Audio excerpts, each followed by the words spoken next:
Apa kabar pemirsa? Kita berjumpa lagi dalam Warta Parlemen. Informasi aktual seputar parlemen bersama saya, Medi Nugroho. Ketua DPR RI Setia Novanto mengajak seluruh elemen pesantren, baik santri, para ulama, dan para kiai, untuk terus mengawal nilai-nilai leluhur Pancasila sebagai ideologi bangsa, agar masyarakat dapat terhindar dari sikap intoleran, paham radikalisme, dan penyebaran berita palsu.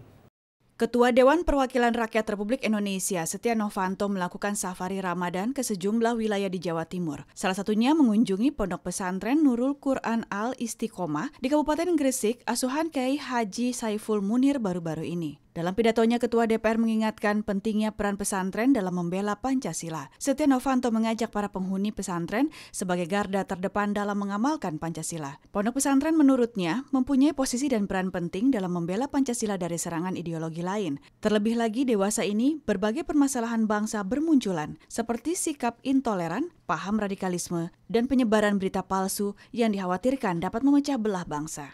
Di mana ini sangat penting bagi seluruh bangsa Indonesia, karena dewasa ini kehidupan berbangsa dan bernegara sedang mengalami ujian dan tantangan. Saat ini gerakan yang mengancam kebinekaan dan persatuan bangsa. Ada sikap tidak toleran yang mengusung ideologi selain Pancasila. Ada tindakan yang membelah masyarakat. Ada perasaan kebencian dan penyebaran berita-berita palsu atau hoaks melalui media sosial. Setia Novanto meminta kalangan pondok pesantren, ulama, dan para kiai melakukan pengawalan terhadap nilai-nilai Pancasila serta mengamalkannya dalam kehidupan sehari-hari. Ia berharap pondok pesantren di seluruh daerah di Indonesia dapat memberikan pengetahuan kepada para santri dan masyarakat sekitar mengenai pentingnya Pancasila sebagai ideologi negara. Kebijakan Presiden Joko Widodo membentuk unit kerja Presiden pembinaan ideologi Pancasila. Untuk itu, mari kita tingkatkan pemahaman dan pengamalan Pancasila dalam kehidupan bermasyarakat.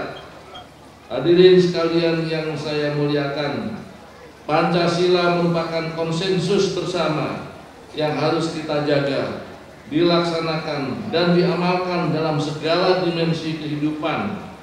Para founding fathers kita juga terdiri dari para ulama, para tokoh agama yang telah menorehkan tinta emas bahwa demi persatuan Indonesia, demi tegaknya NKRI. Dari Gresik, Jawa Timur, Fajar Ilhami, TVR Parlemen melaporkan. Wakil Ketua DPR RI Fadlizon menilai peringatan hari lahirnya Pancasila dapat menjadi momentum yang tepat untuk mempererat persatuan dan kesatuan seluruh elemen bangsa Indonesia di tengah masih banyaknya persoalan negara yang belum tuntas.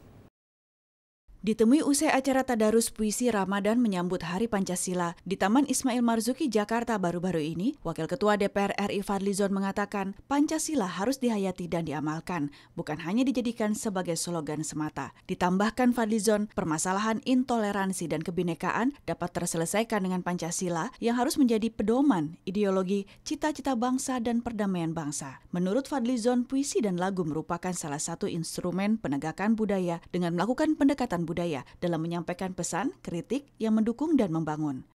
Dan saya kira Pancasila ini penting untuk kita ingat, untuk kita hayati, kita amalkan. Jangan sampai hanya sekedar jargon. Dan kita melihat banyak sekarang ini intoleransi dan kebinekaan kita yang terganggu sebenarnya karena faktor dari segelintir orang.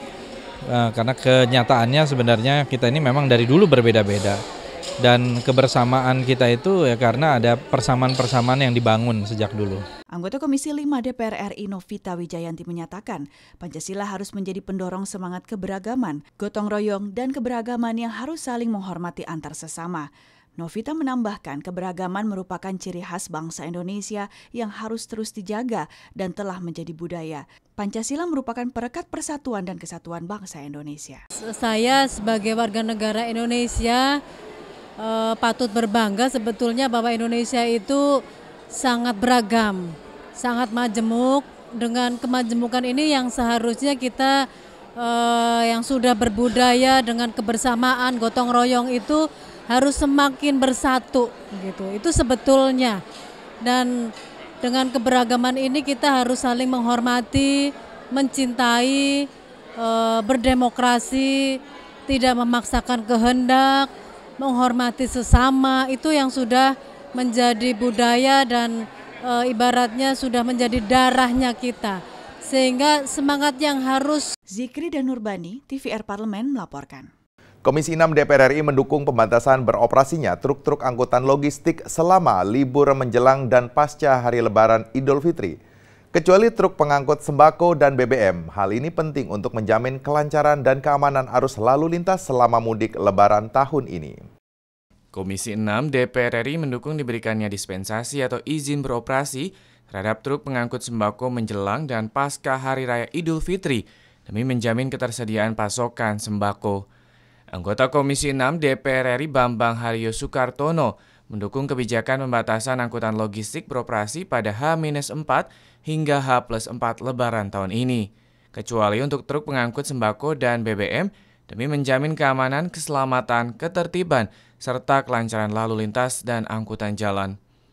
Menurut Bambang, pemberian dispensasi atau izin beroperasi terhadap truk pengangkut sembako dan BBM sangatlah tepat untuk menjamin ketersediaan sembako dan BBM menjelang dan sesudah Lebaran.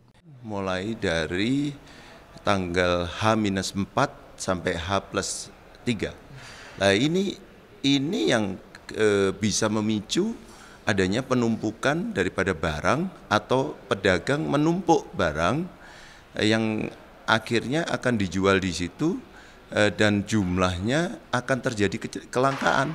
Lah kalau misalnya terjadi kelangkaan, maka harga barang itu juga akan menjadi mahal. Sementara itu terkait persoalan distribusi sembako secara umum, anggota Komisi 6 DPR RI Nasril Bahar mengatakan Kementerian Perdagangan harus mampu membuat jalur distribusi sembako yang ideal mulai dari hulu sampai hilir agar rantai distribusi tidak terlalu panjang. Dalam pengendalian pendistribusian, ini yang perlu diwaspadai adalah mewaspadai tentang adanya spekulan-spekulan yang sifatnya melakukan penumpukan barang sehingga barang itu berada di kosong. Nur Fuad dan Ridwan, TVR Parlemen, melaporkan.